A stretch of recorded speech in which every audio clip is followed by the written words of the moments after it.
Well, good morning. I am Megan Degenfelder, and I am honored to serve as Wyoming's elected State Superintendent of Public Instruction. I ran for this job in 2022 because I'm a passionate believer in the ability of education to lift people out of even the most dire of circumstances.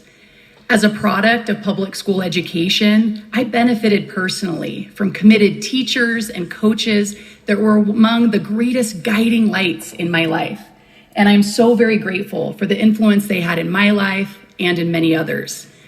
But I want to speak with you today about the direction of our public schools and how, as conservatives, and more importantly, as Americans, it is vital that we return our focus to the fundamental purpose of public education.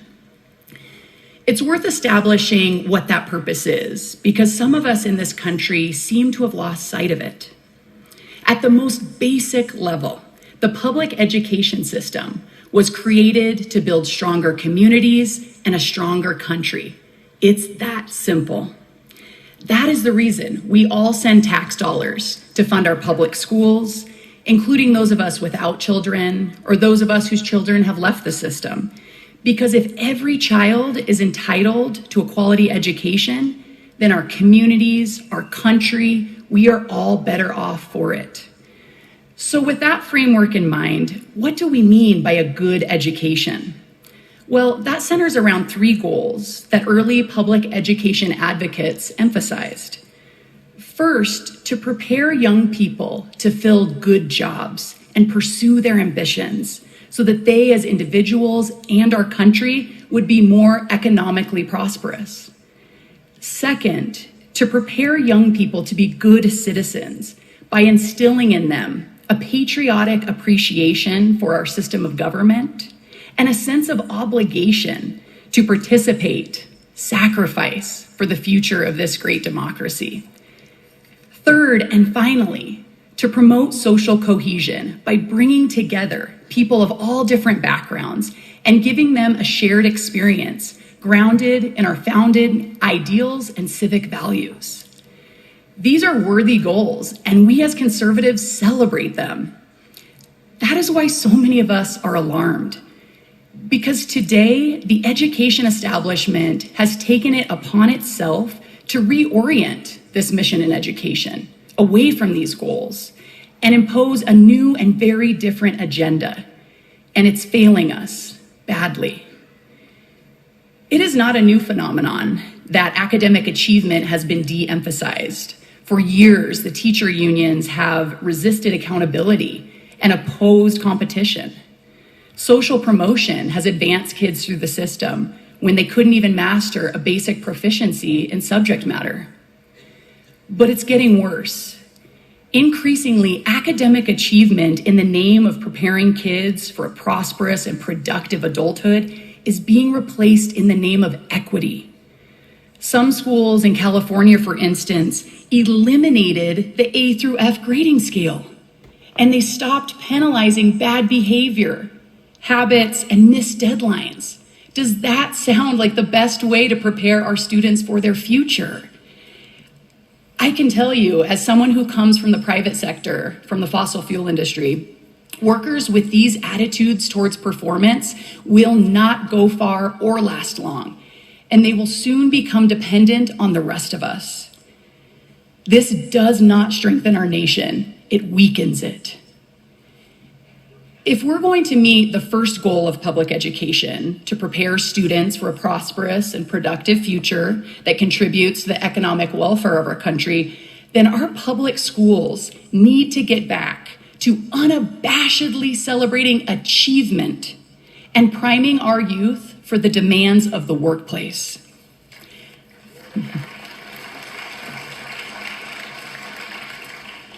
Next, we need to bring back patriotism to our schools.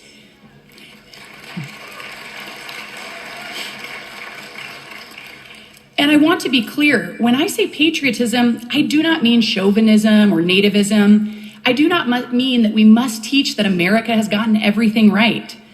Of course, that is not what we as conservatives mean when we object to anti-American sentiments pervading our classrooms. Indeed, it's critical that we teach about the mistakes of our country, because only then can we talk about the tremendous progress we have made thanks to the brilliant system envisioned by our founding fathers. That's the part the left wants to leave out. Our founders never claimed to have created a perfect union. They explicitly proclaimed a government and a constitution that would give us a more perfect union. And our journey of becoming that more perfect union, that's the story we should be telling in our schools.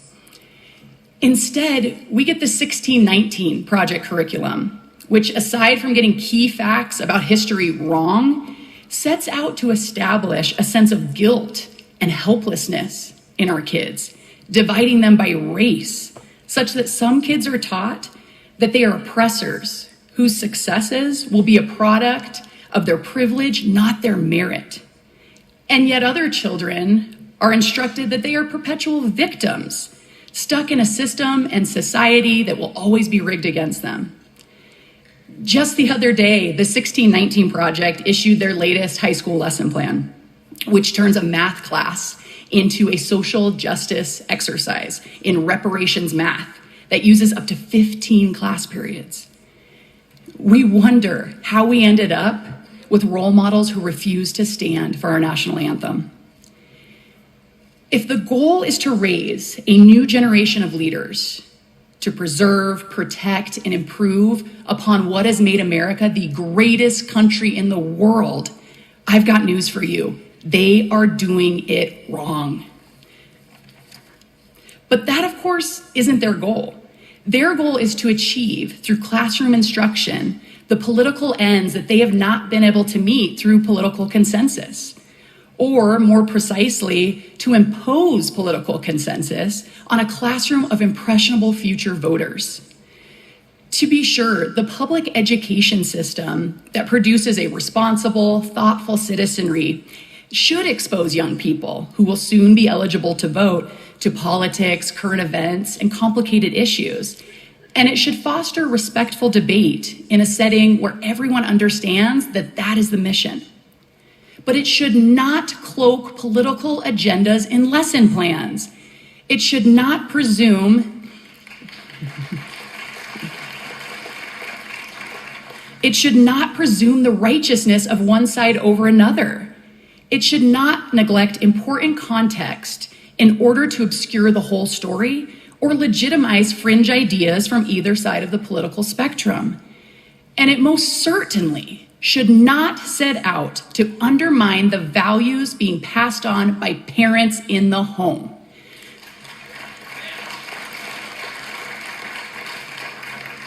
We must never forget that parents are always entitled to play the central role in their child's education.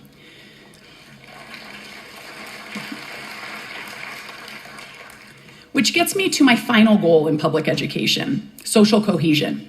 Our schools are where we build community and foster qualities essential to an orderly, rules-based society.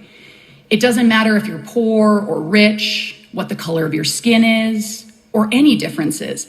In the classroom, everyone is there to learn a common set of skills, knowledge, and rules that are necessary to participate in society.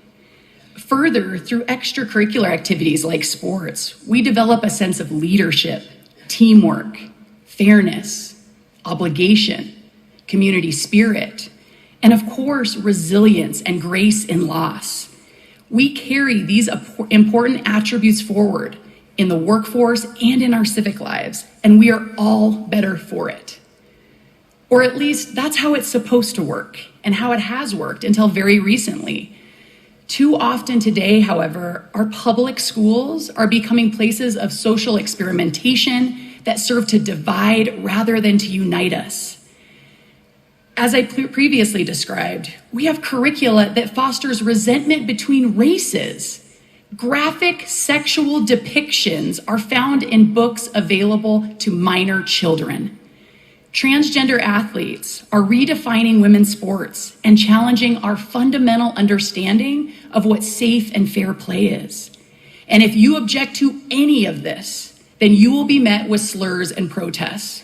You will be intimidated and you will be silenced. I will not be silenced.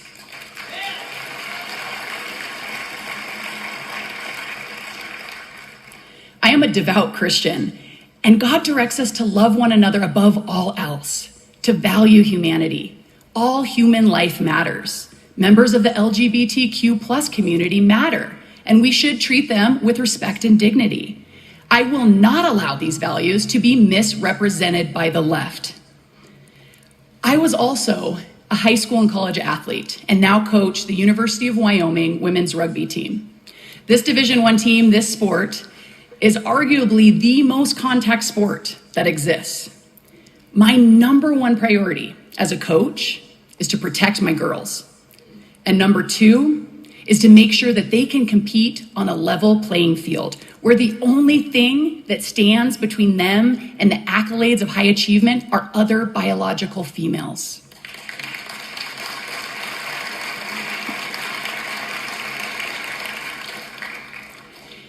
If radical and divisive political agendas exist in schools, we will experience the fraying of our social fabric. We are experiencing that, rather than advancing the goals of social cohesion.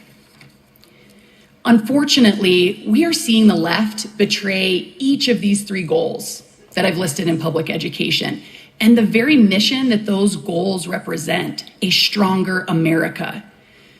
So when conservatives and parents of all political stripes question the value proposition of public schooling or seek alternatives, we can hardly blame them. Too many schools simply are not delivering on their promise. In fact, they're doing the opposite. If voters are looking for champions for our public school system, then make no mistake. The champions are those who want to challenge the educational establishment and restore the fundamental mission to public education. If we can do that, it will be a lot easier to convince voters to approve school budgets or increase teacher salaries. More importantly, we will then return to our mission of producing future generations prepared to pursue their wildest and boldest dreams, fulfill their obligations as citizens, and love and support all their neighbors as fellow travelers on this journey to create a more perfect union. Thank you.